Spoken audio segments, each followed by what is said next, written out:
नरसिंह जी कहते हैं कि घर जा, पर जब व्यक्ति दुखी होता है ना तो उसको ज्ञान नहीं समझ आता।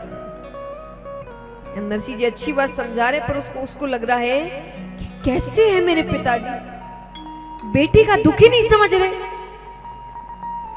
और वो दुख इतना बढ़ता गया कि नानी बाई कहती है, जाई जद दिनी क्यों ना अमल की डाली, कि जिस दिन मैं पैदा हुई थी जहर देकर मार क्यों नहीं दिया मुझे। अरे क्या सू तो पुरोला हरे मन की रली, कि पैदा हुई उसी दिन मार देते ना, ये दिन मुझे देखना पड़ता ना, ये दिन आपको देखना पड़ता। नानी बाई कहती है, आज मारी होती कोई जन्म की माया, तो एक तो ये कापड़ो तो देती मान लिया। वो कहती आज मेरी माँ होती तो मुझे दिन नहीं देखना पड़ता,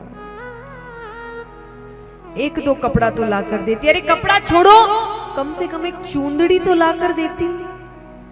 मेरे पिताजी तो इतना भी नहीं कर सकते। और नानी बाई अंत में कहती है,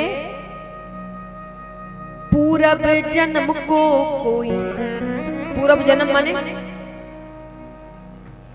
पिछला जन्म, पूरब जन्म को कोई प्रकृत्या छह पाप, मैंने बहुत भयानक पाप किए होंगे पिछले जन्म में, कि थारे तो सरिसा माने मिलिया छह बाप,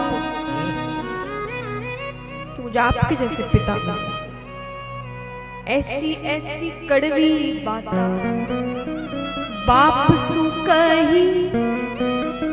अरे ऐसा तो बाबा जी बिना रही ना रही, वो कहे आप हो नहीं हो एक ही बात।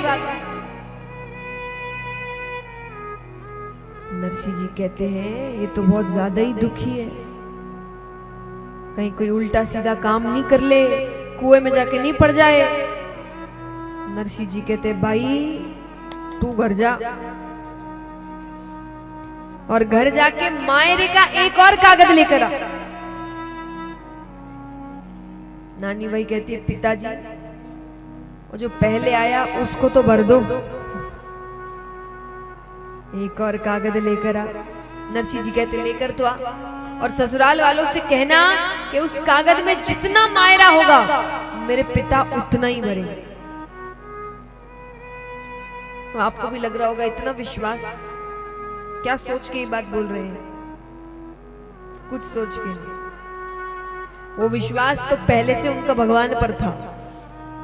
पर ये सब करने का अर्थ क्या है? जब व्यक्ति दुखी होता है ना, खास करके जब दुखी है, उसको खाली नहीं बैठना चाहिए।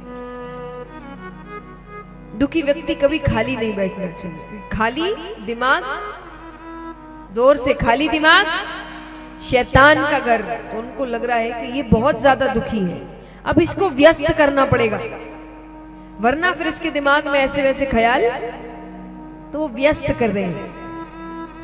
तो नानी बाई को लगता है कि अब कुछ तो सोच समझ के बोल रहे होंगे, तो दौड़ती दौड़ती अपने परिवार के पास, जेठ जी के पास जाती है।